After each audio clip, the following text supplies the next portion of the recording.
This is Swiss and Chips, your British guide to Switzerland. Hello and welcome, I'm Jo Fay. And I'm Simon Tried. And in this second episode of Swiss and Chips, we're talking about food. Eats your way happy. Yay! Yum, yum, yum. So before we get started, we just want to remind you this show is for you. Do you have questions about living in Switzerland? If you do, then we want to hear from you and we will answer those questions. That's a quality guarantee we can give you right now. I hope. No, if you want to know something, then you can find a way to get in touch with us on our website, swissandchips.com. Yeah, totally. It's more fun if you write to us, so we are not so alone. Exactly. Get in touch, ask us your questions, or even tell us what you think. So this is a good point, I think, to start talking about the very important topic today, which is food. You mean Swiss and chips? Yes. So yeah, it's a good starting point. So let's talk about Swiss and chips. I mean, fish and chips. Aha. So... Like what you did there. Yeah, crazy, huh? So anyway, fish and chips, you introduced me to that and Yes. It was disgusting. What? No, it was quite good, but you know, it's like most of the British food, I would say. It's quite... Excuse me?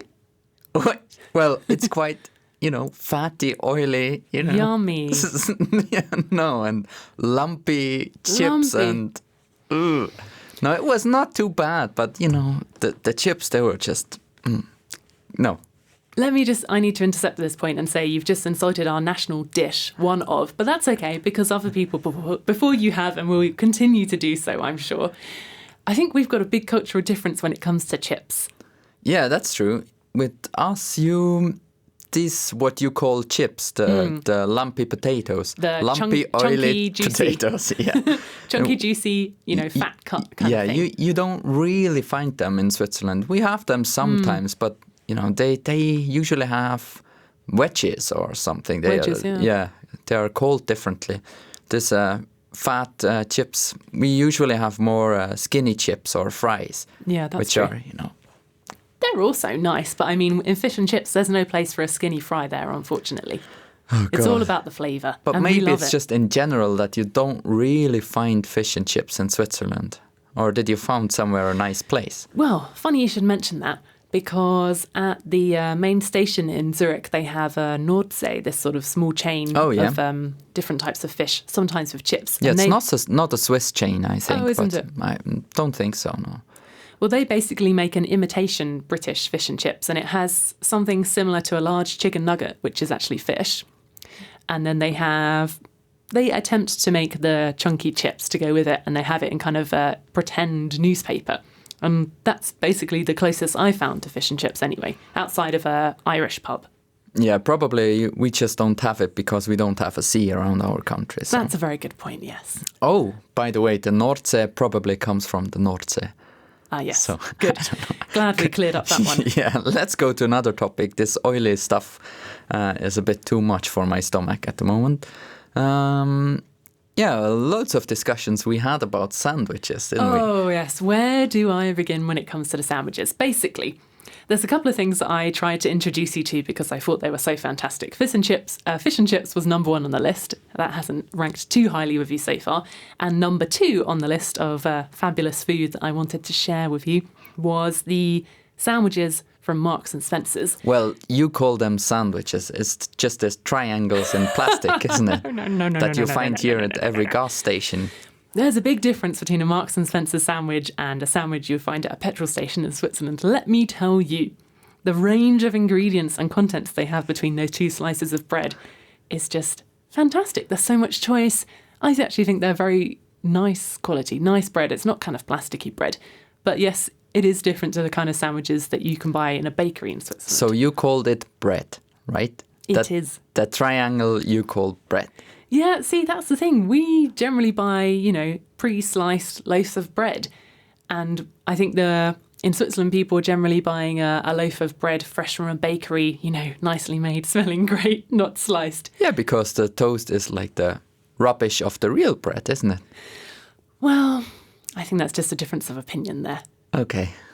Well, what else can you tell me about Swiss sandwiches? Well, a big surprise for me when I moved here was that there's always a slice of gherkin, a slice of tomato, and a slice of hard-boiled that egg it's in not every so sandwich. dry. Yeah, I mean, that's kind of nice. But if you just want ham, then you're going to be disappointed. Yeah, but if you have a good slice of bread and ham, then it's very dry.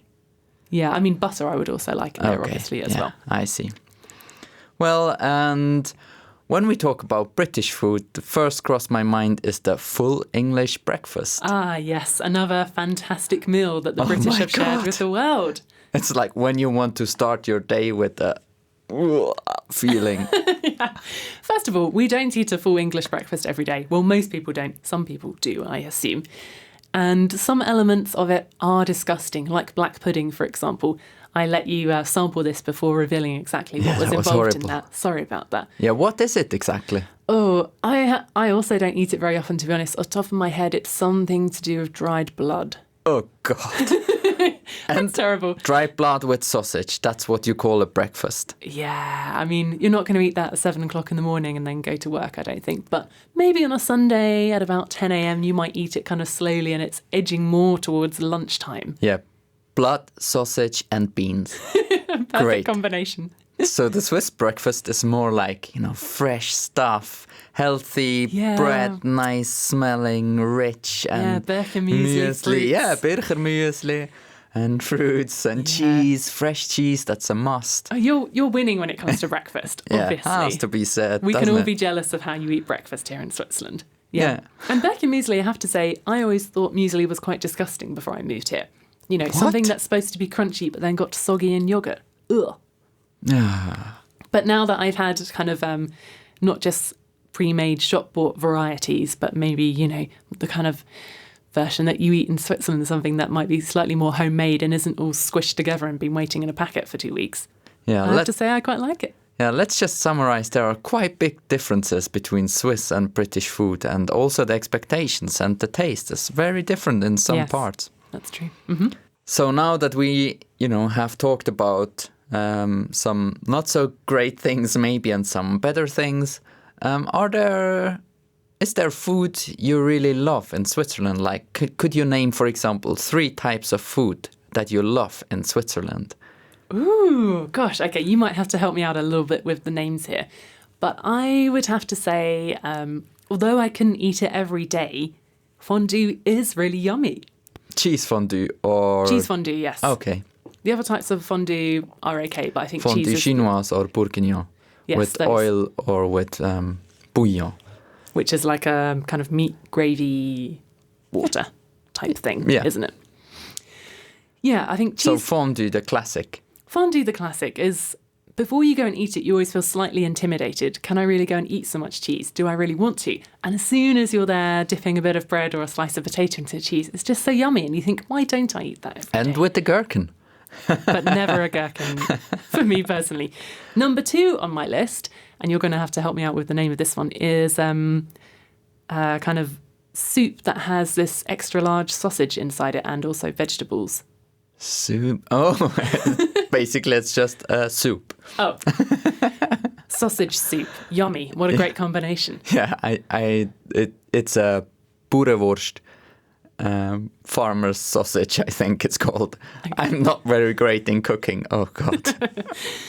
So that's nice. So we've got fondue, we've got the sausage soup, and can I You have... forgot the chocolate, but don't, You took the don't words right mention out it. of my mouth. Don't mention it, I was please. just about to say, it's got to be chocolate, because you just have chocolate everything here. So many different types, varieties, you're drinking it, you've got the ice cream, the amazing cakes. You even have, now I found out, lots of school children eat a bread roll with a chocolate stick inserted into the middle. Fantastic. Yeah, it's great. That's really yummy. Did you ever have the fufelibre within the bread roll? What is that? No, the 5 franc chocolate thing in the bread roll. The stick. Chocolate stick. Not the stick. It's the bread roll, and Yeah. then they have a golden 5 franc in the size of a small plate, but it's out of chocolate, and then you can put it in the middle. Did you never had that? No. Okay, I'll show you soon. Right, I know what we're doing after we finish this podcast. then. Basically, it's just a chocolate thing in a bread roll. Great. That may well move to number 1 on my list, I think. Okay, then let's go and get it. Great, let's go. Yeah, let's go. Thank you very much for listening. Goodbye. Bye.